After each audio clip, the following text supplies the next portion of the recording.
Your dreams are bigger, bolder, and more badass than the life you're living now, but something just keeps getting in the way. Join certified coach and former therapist Diane Wingert for the Driven Woman podcast. She'll show you how to get rid of whatever is holding you back so you can stop spinning your wheels and up-level your life. Get ready to hop in and buckle up. This is the Driven Woman podcast, and we're heading for the fast lane.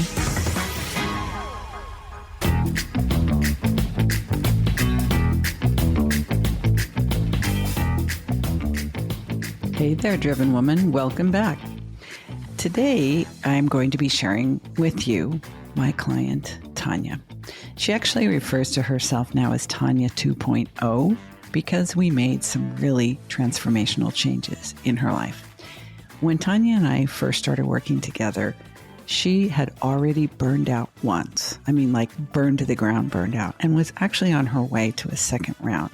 She didn't feel like she was managing her responsibilities at work or at life, in spite of the fact that she was working really hard, is very, very creative and super smart.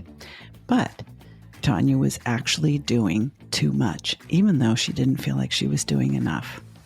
Over the 3 months that we worked together, we were able to create some really fundamental and transformational changes in the way she thought and in the way she went about doing things in her life, many of which we are going to share with you during today's interview. Now, you're going to want to grab the show notes afterwards because there will be links to a couple of things you're definitely going to want to get your hands on. We will be referring to a couple of my very favorite productivity tools that we used, which is the Trello project management system and the Eisenhower matrix. So you can link to those and learn all about them. But you're definitely going to want to get the Powerful Questions worksheet. As you'll hear in the interview, Tanya feels that was one of the most transformational that we used during our 3-month coaching engagement. Some of the other highlights: Tanya can now identify her actual limits, set boundaries, and say no without apologizing or feeling guilty. She now has time for self-care and family time instead of giving up sleep and having to go without exercise and taking care of herself in the process. She's no longer on track to burn out, and as a matter of fact, has recently received a promotion and more responsibility at work. I don't think any of this was going to happen just a few months ago.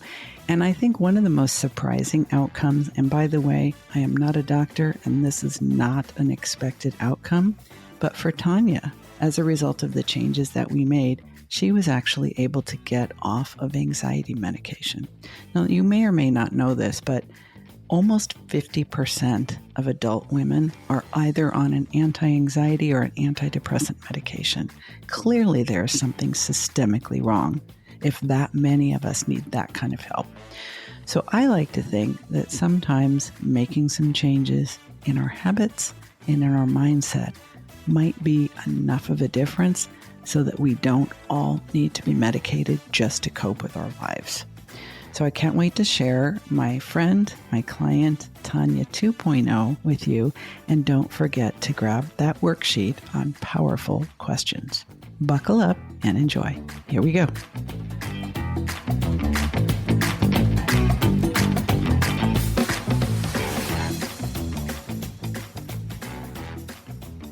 Tanya, I know how much we have both been looking forward to reconnecting and to this conversation. And okay, maybe this is just shameless of me, but please tell me again the story that you told me during our consult about where you first heard about me, because it's seriously one of my favorites of all time. Gosh, I was in my car listening to another podcast and you were a guest. And the first couple of sentences that you spoke, I mean, I was hooked. I thought, I have to meet this woman. I have to reach out to her. And she gets me. She gets me and I get her, but she has something that I don't have, but I need. So I got to a red light and I went into my notes on my phone and I just spelled out your name since you were, sharing the spelling of your name. It's a little bit different. So it's Diann. And I thought, as soon as I get to the house, I'm going to look her up and that's it. I'm going to sign up for her podcast and her blogs, whatever she's got. I want that. Dude, I read a book by Pat Flynn. I'll link to it in the show notes because Pat has been one of my mentors. And he wrote a book called Superfans. And when I first heard about this book, as much as I love Pat, Pat was the first person who got me on the road to becoming a podcaster. And I've learned so much from his show. But Superfans, I thought, I'm never going to have a super fan. That's kind of creepy. But I swear to God, Tanya, I think you may be my super fan. I am, and I proclaim it. I definitely am a super fan. Well, we had so much fun working together, and I want to take you back a little bit because it's been a few months. When you first reached out, you said, I'm letting myself and other people down. I'm very smart. I'm very hardworking. I'm talented. I'm gifted. I do a lot of things really well, but I don't say no enough. I do too much. And I kind of always feel like there's a war between trying to do all the things for work and trying to be present for my family. And I feel like I'm not really showing up the way I want to anywhere. It was causing you a lot of anxiety and a lot of overwhelm. And, this is my jam, obviously, is smart, overwhelmed women who are tired of letting themselves down and want to show up for themselves in a more powerful way. And remind me what you had done prior to our working together to try to get things under control, because you're kind of a self-help person too, and you're heavily invested in personal growth. So what are some of the things that you had done leading up to our working together? I feel like I did pretty much everything under the sun to find a solution, or rather, I was looking for someone who I could connect with that would understand me and really guide me into a better place. Now, I tried therapy for many, many years. Same person or different people? Different people, different places, different centers, different states.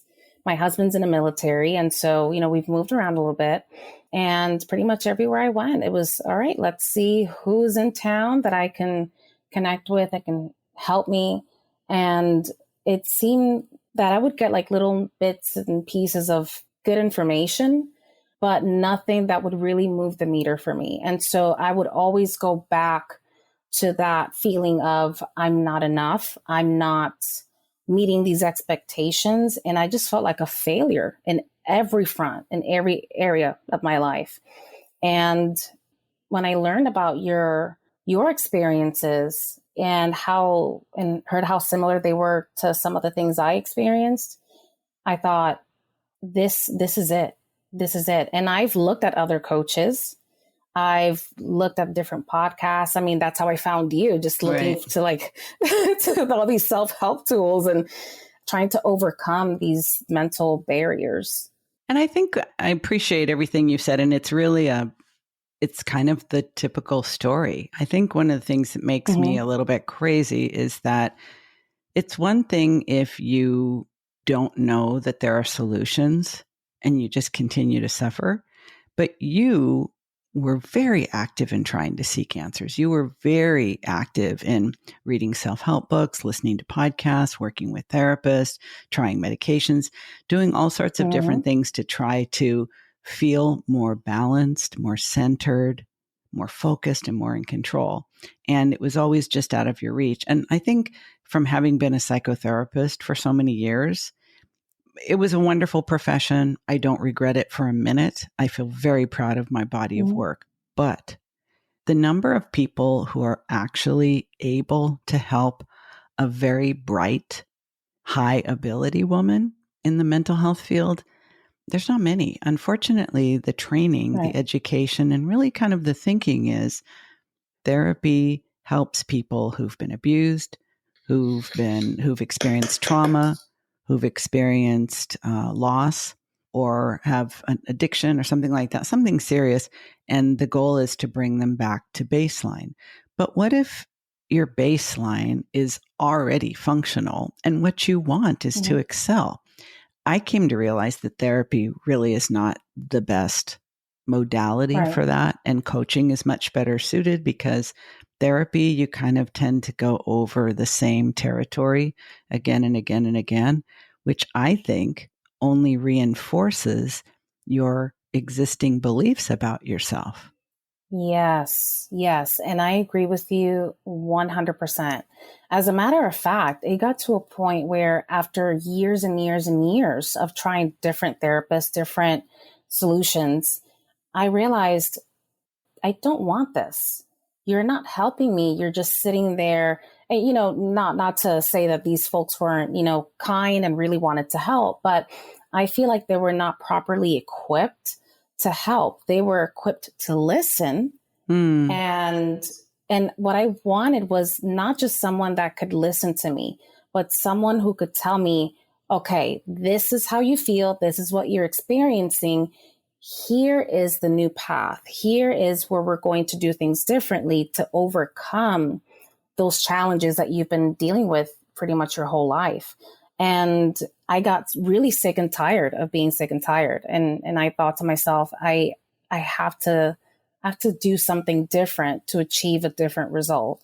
No, it totally makes sense. And I think I had a hard time when I reached that point in my therapy career, my career as a therapist, is recognizing that I've invested a lot of money and a lot of time and a lot of energy and a lot of passion and compassion to help people. But I reached a point where I thought, I don't think this is helping. And around that time, because I have chronic pain, I was looking for answers for my own suffering that therapy didn't seem to help. And I began to really deeply study the brain and the mind. And I began to realize that when we keep talking about what we don't like about ourselves and someone, is listening to us, that's kind of reinforcing that belief. I would much rather challenge that thought, be that pattern interrupt, and say, I understand that you are thinking this, and it feels so true that you could probably pass a lie detector test right now. Yeah. However, it's learned and it can be unlearned if you choose to. Personally, I think that should be taught to kids in grade school because I'm with you. Right? Like how the brain actually works, nobody knows. Even lots of therapists, which these are highly educated people who are devoting their lives to helping others. But brain science and like how thoughts are formed, frankly, I think the most, what I tell people to do is you don't need to go to therapy. Watch the Disney movie. And right now, I swear to God, it's escaping me. Of course, it's escaping me because I wasn't planning to talk about it. You have a kid. What is the name of the movie that talks about emotions? And it has the little characters. There's one for anger and one for depression. And yeah, I know what you're talking about. And I can't remember the name of it either. But yeah, there's joy, sadness, anger. Yes. And yeah. And it talks about how memories are formed and how memories are dissolved. And when I first saw that movie, I was like, this Inside explain. What is it? Inside Out. Boom, you win. Yep. You win. Yes, Inside Out. And that is exactly, is that it? Mm-hmm. Okay, Inside Out. So it's so descriptive of what was going on. And one of the things you were telling me is that my default mindset is like needs to be recalibrated. I need to think differently about myself. And I think this is the thing that most therapists don't understand about smart, high ability. I don't like the term high functioning, but basically that's what they call us. That's what I used to call us. You're a high ability woman who's falling short of your true potential. Some people will just say, you're type A. You're an overachiever. You're a perfectionist. Maybe, but I'm suffering. Can you help me? Right. Do you think differently about yourself now than you did, say, a year ago in terms of your potential, what you think you're capable of? And like, let's talk about that for a minute. Absolutely. Absolutely. And it took a long time to get there. But when I finally realized what I need isn't some external tool to really change things in my life, what I need is to, like you said, recalibrate. And that's essentially what what I needed the most. I needed to recalibrate the way that I thought about myself, about my expectations of myself, about my relationships, the people around me, and my family dynamics. I mean, there's so many different things that I really needed to sit down and ponder about, because it gets to, at least for me, it got to a point where I thought, okay, it's either me or really, really something wrong with me, or it's something else that is not quite leveling here, because there's such a disconnect. And I felt so out of balance that I felt like I reached a point of no return.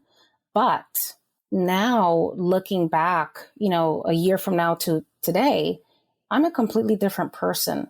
Even, from the very first day that I started to work with you, I realized things are going to be really different. I mean, actually, I know before we even spoke, when I heard you on that podcast, I thought, this woman is exactly what I need. And honestly, I've never met anyone like you. And I'm so appreciative of everything that you've done. I mean, just sharing your experiences with everyone and being so open and honest, and just seeing you and how you interact with other people and how you share your experiences has helped in that recalibration in my own mind, because now I can accept myself for who I am, and I don't have to apologize for who I am. Now, I'm not going to be a jerk to people, but realistically, who I am is who I am. And I love who I am. I'm not perfect by any means. Nobody is. But I'm freaking awesome. And you know what? And the thing is that so many of us spend so much of our lives, and I've told you, literally wasted decades of my life seeking permission to be who I am from people who had no ability to give it to me. And approval. It's like, am I okay? Am I because half the time you're thinking you're too much, and the other half of the time you're thinking you're not enough. Like, which is it? Pick a side. But seeking permission to be who you are. Sometimes I'm loud. Sometimes I'm withdrawn. Sometimes I'm really serious. And sometimes I'm just so silly. And I don't fit neatly into any particular box. I've had so many people say, wow, you're not what I expected. That's on you, because I'm just who I am. And I think pretty much everybody is complex and nuanced and has multiple layers.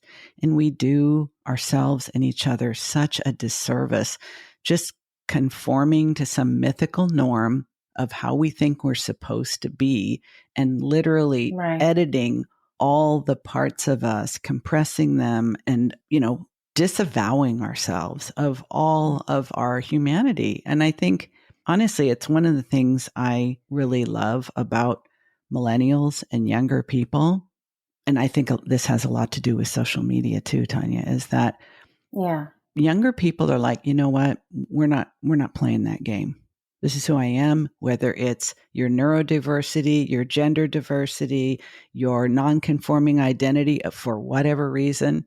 It's like, nope, not going back to the box, not going back to the closet, not going back to whatever mythical norm that you think I should be. This is who I am. Deal with it. It's what I call radical self-acceptance. And I think people who don't really understand that think that that means you're like militant and angry and aggressive and trying to force yourself on people. No, it can be so peaceful and so calming to just stop the inner fight. Right. Absolutely. And it's funny because that radical self-acceptance, that it's a concept that people are so unfamiliar with, because again, we're all trying to fit into this mold. Now, have you ever noticed, and I think it's the most interesting thing, how when you're like in a group of people, you kind of naturally tend to feel more attracted to those folks who are just like kind of carefree. They just are who they are. But then, for ourselves, we sometimes even think, well, I wish I could be more like that. They're the cool kids. They're the popular kid. They're the popular person. Why can't I be like that? And then we think I need to act a certain way to achieve that acceptance. But realistically, it's just being who you are. Mm-hmm. It's freeing and it's attractive to people because really we all want to be free from that, mold that society kind of wants to put us in. And once you get to that point and you realize, fuck this, I don't need to pretend like I'm this. I just need to be who I am. And it is what it is. And more often than not, almost 100% of the time, people will respect that. Even if they don't, quote unquote, accept you, they probably don't matter anyway. But at least you will have that respect and people will understand, okay, this is her limit. This is his limit. This is just who they are. And you don't have to feel like, you're constantly trying to meet someone's expectation. It's true. You. And honestly, I think there's no way to know because I'm not one of the normies. But the funny thing is, I think I look like I would be one, right? I look like I'm white, I'm blonde, I have blue eyes. I look like a middle-aged, middle-class, generic white lady. So a lot of people put expectations on that, like, oh, she's probably conservative. Not. She probably goes to church every Sunday. Not. She probably, has certain political affiliations. Mm-hmm. Nope. Like, if you could see me behind the scenes, and my personality because we've worked together, like I'm probably not what you expected. And it's one of the reasons why I have tattoos, I swear. So I'm like, people are like, wait a minute, you're a Buddhist, but you swear a lot. And I say, you can think of me as a profane Buddhist if you like. It's like, just make up your own damn category, people. Like, and I agree with you. Yeah. I think, when I think back to the journey that we took together, and I think one of the things that was the biggest struggle for you was that you're an achiever and you have a lot of bandwidth. You have a lot of energy. You're very smart, right, and you like achieving. It's satisfying and fulfilling for you. Mm-hmm. So I would say, Tanya, you never met a challenge you didn't like, right? And we talked about how at work you were always such a good firefighter because other people through their behavior would start fires, and you were so good at putting them out that in a way we kind of need there to be an abundance of fires that we can keep putting out. But at some point we realized you're probably doing the work of like 2 or 3 people. No wonder you're overwhelmed when you get home. And now you have the house and the kid and the hubby and all of the other stuff to deal with. And I tell you, one of the happiest days I had was when you told me you had scheduled a vacation and you were not going to take any work with you, and that you had some extended family issues. You needed to get on a plane and go deal with that. You didn't apologize. You were like, you did not neglect your job, but you were able to act in alignment with your true values without feeling conflicted. And I thought, okay, we're getting somewhere. And I was really impressed with the fact that now you're setting better boundaries. Now you're saying no. Now you're not apologizing. Now you're taking better care of yourself. You're prioritizing your self-care. And you're also getting more respect from your family and your peers. I want you to talk about that for a minute, because a lot of people who work with me say, yeah, but if I actually start taking better care of myself, aren't I going to have to neglect my family or let people down at work? And I'm like, no, but I think that's what a lot of people assume, like that you should be able to do it all. And if you're not able to do it all, you're letting someone down. Let's look at expectations about why you think you need to do it all from the get-go, because chances are you're doing more than you should be across the board. So a couple of years ago, I was in therapy, and this is one of those, golden little nuggets that I found, in all my years of therapy.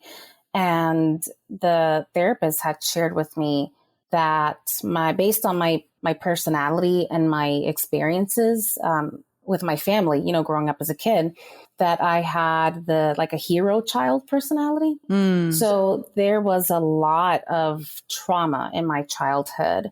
And so given that I was really the only one in my family who could speak good English and, solve some issues for my family members that they couldn't for themselves, I took on this role where The I parentified child. matured a lot. Yeah, absolutely. And I had to just kind of come to the rescue all the time.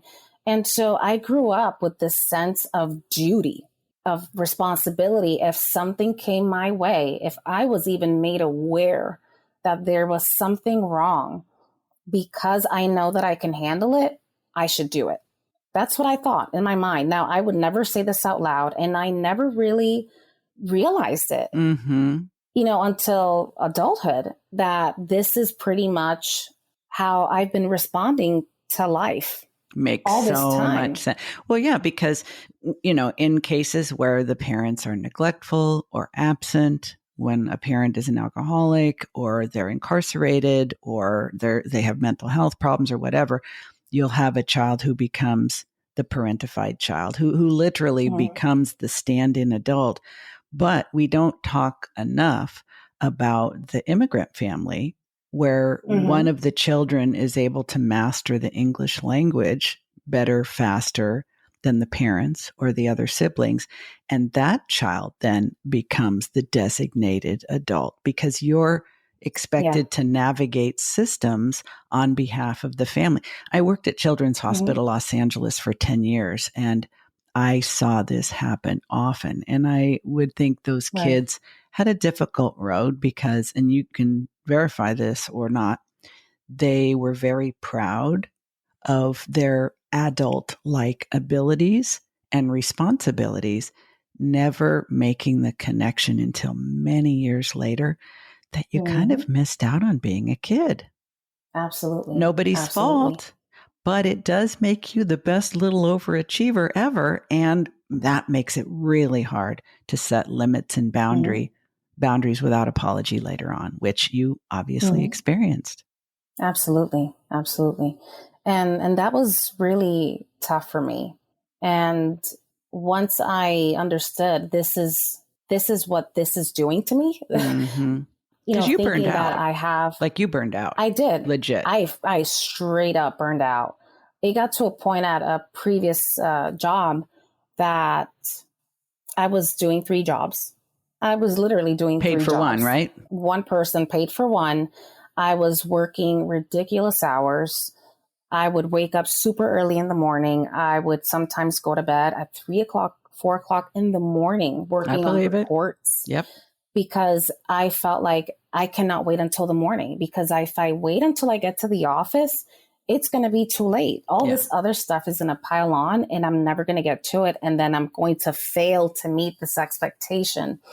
And instead of, just sitting down and having a very serious conversation with the powers that be and trying to rearrange things, I just kind of ate it all up.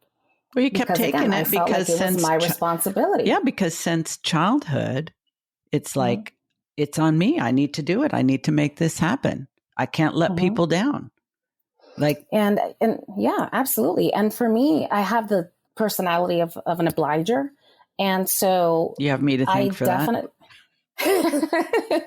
Nobody wants to be an obliger, but most of us are. Come on. No, it's true. It's true. But yeah, when I was at this previous job, I not only had this feeling of like I needed to meet the expectation, but the fact that I knew that these things needed to be done and there was a lot of pressure on me for these things to get done, I felt like, I have no other choice. And realistically, it really was either burn yourself out or you're just not going to meet the expectation. It got to a point where I lost close to like 40 pounds. My daughter would look at me and like with these sad puppy eyes and tell me, Mom, I know you're not going to be with me on Saturday, but I know you're going to be at the office. But after you finish with work, can we go for a walk? And that would just break my heart. Of She would course. consistently tell me, yeah, I mean, I wasn't supposed to be working on the weekend, but I was. And she's like, oh, yeah, like I already know. It was And you very see matter how of she's fact. coping. Well, and that's Yeah. kind of like the next generation of parentified child. She's taking care of you. She's saying, it's okay. I can handle the disappointment of mom not being available to me. I know you need to work. And you're like, oh, this has to change. Yeah, absolutely. I mean, all she wanted was just a little bit of my time to go Yeah. for a walk, Yeah. to ride a bike, to go for ice cream. Right. And I'm like, holy crap. If it's really gotten to this point to where my kid has to ask me for a few minutes of my time, to go out for some ice cream or for a walk, something is very severely wrong here. And you know what? You can really be proud of taking that wake up call to heart and doing something about it, because there are a Mm-hmm. lot of moms, and I don't have to tell you, there are a lot of moms out there who will refer to that child and say, she's so good.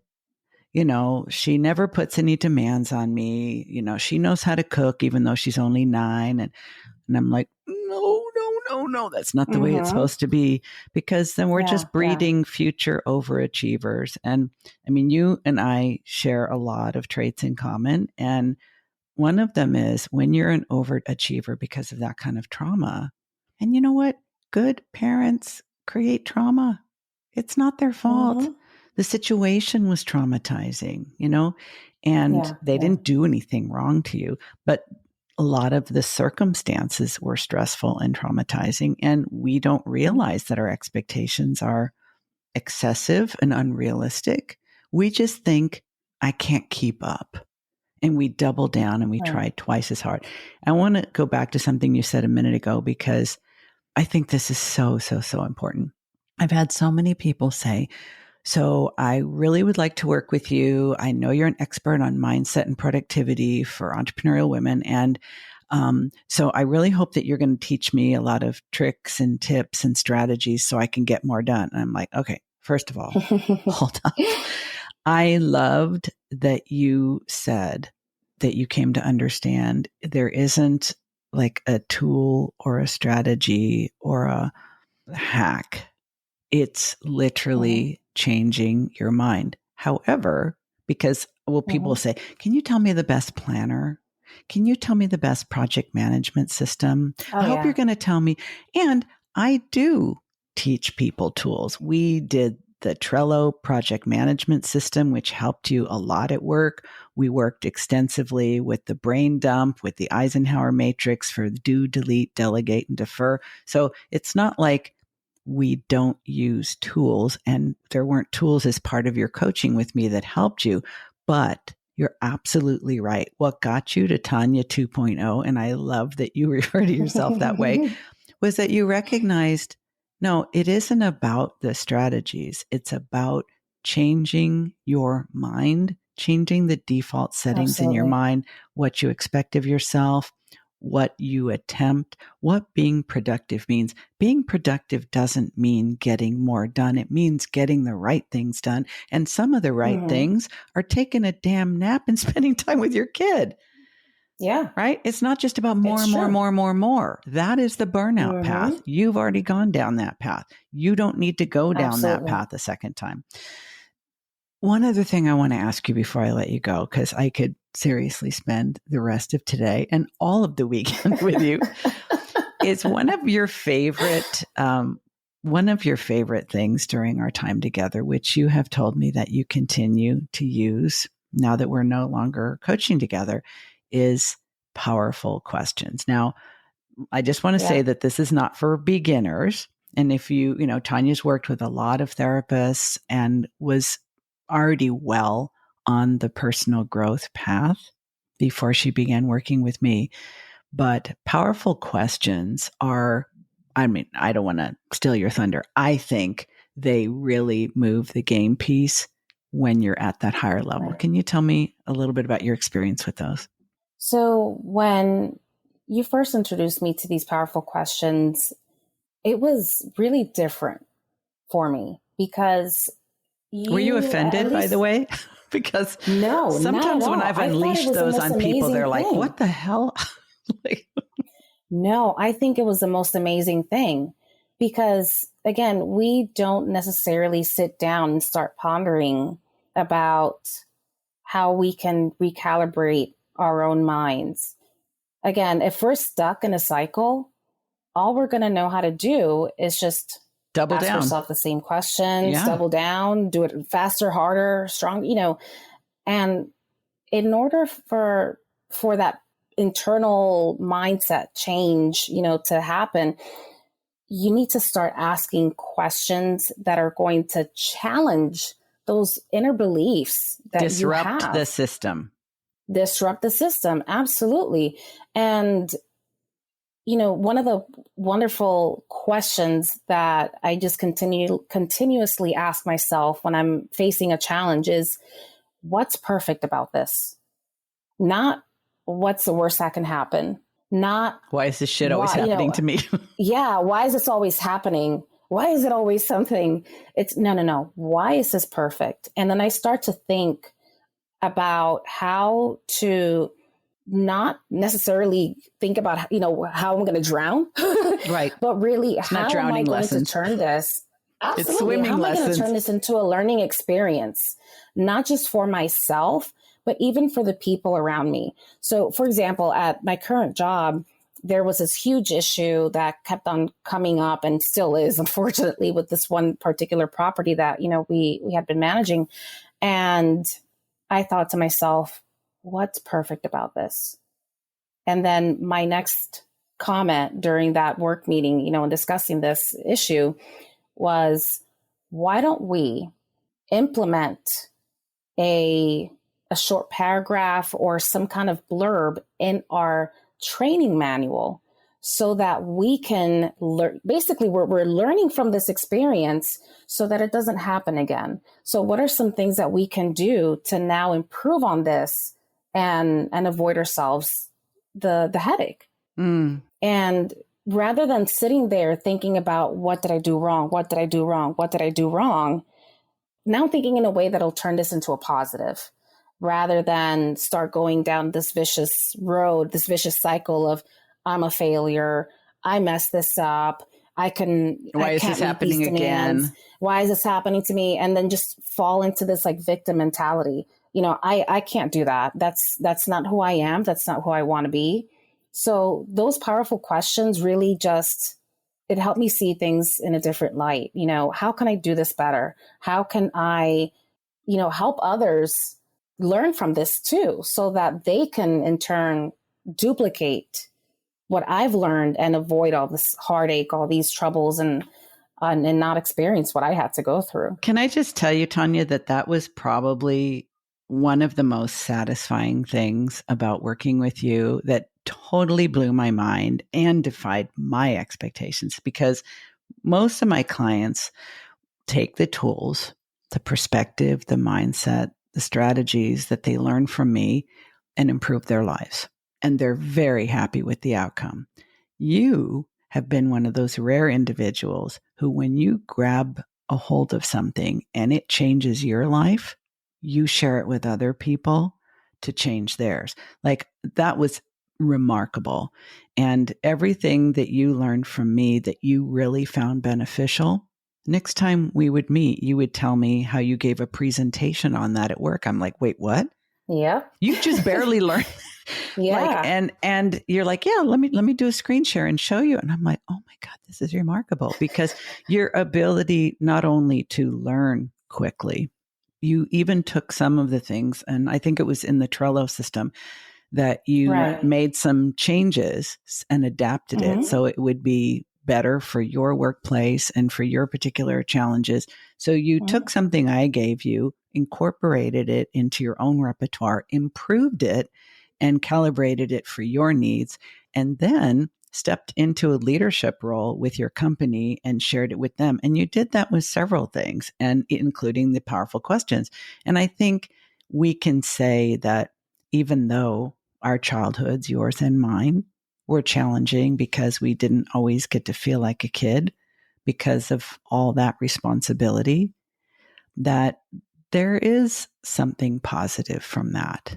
You do Absolutely. have a very strong desire to teach and lead and train and help others. You don't hoard things to yourself. When something has improved your life, you want to share it. And I think that's coming back to my joking about the superfan. Like, that's really the very best possible outcome for me as your coach, is that you're paying it forward. And I can't tell you how much I appreciate that. And it's not what everybody does. Like, not everybody feels compelled to pay it forward. A lot of people feel like, okay, I got what I needed. My life is better. I'm less stressed out. Like, I don't even think you've mentioned today that you were able to get off of anti-anxiety medication, which is a huge thing, because you realized you were anxious because of the gap between where you were and where you thought you were supposed to be. Absolutely. But I think also, I can't imagine that your career isn't going to continue to evolve. And I expect to hear great things from you in the future. In fact, when you take your next big leap, because this month I've been talking a lot about upper limit issues and the zone of genius, I fully expect to continue to see you develop and grow and do great things. So you got to promise to come back and tell us all about it when you take your next quantum leap. Thank Tanya you so much, 2.0. Thank you, thank you, thank you. I just can't get enough of you. I cannot get enough of you. Honestly, I sing your praises all day, every day, to anyone who will listen. Do you have a good singing voice? You can sing to me anytime. I would love that. I don't really sound very good. I sound okay in the shower, but nowhere else. Don't worry, I'll send you a clip. Okay, we're going to wrap. This has been super fun. Thank you. Hey, Driven Woman. I want to thank you for listening to this podcast. Maybe you've been listening to it from the beginning, or maybe you are a brand new listener, but either way, I am so glad you're here. And I hope that you are being inspired and motivated and actually learning how to move your life forward with each and every episode you hear. But I want you to know that there is a whole other level that is so much more powerful, and that is actually working with me. I want to invite you to consider that this fall 2021, is your time. I'm reintroducing my group coaching program. It'll be a small group experience that I will carefully curate by choosing the just right members. You might be one of them.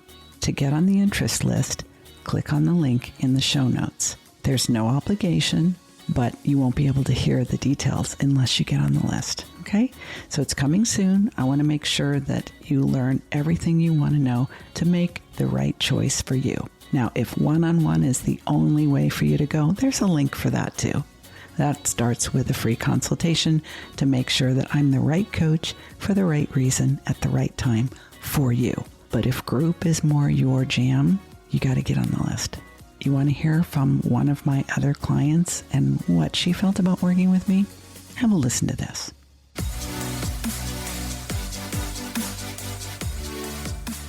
So I remember when we talked about what you introduced as habit stacking, so pairing your habits. And when you did initially bring that up, my initial reaction was like, ugh, like that sounds awful. Like, I don't want to do that. But that was like one of the first things that one of the first shifts that our work together had changed. And that is something that I'm grateful for every day. So the first thing I do in the morning is I go pee. And so what your advice was, take your medication, right after, have your glass of water there in the bathroom. And so that's sort of my daily routine is going to the bathroom, taking my medication, contacts, coffee. Yeah. And it's great because it just cuts out any chance of forgetting, which then would lead to kind of lollygagging around and then like, oh, wait, have I taken it? I should take it. Wait, but this one other thing. And so that really starts off the day so consistently and well. So that is the first thing. And then with regards to the rest of my morning routine, My best friend and I, we live together and we exercise in the morning now. So we've been doing that for the past 4 months, like at least 4 days a week. And so we do beach body, and it's just really fun because we do have the accountability of there's going to be someone waiting for you. So your butt better be up. You've been listening to the Driven Woman podcast with Diane Wingert. Want more straight talk and strategy each week that will take you from spinning to winning? Don't forget to hit subscribe in your podcast player so you won't miss a single episode. Then head on over to the Driven Woman free and private Facebook group community. See you there.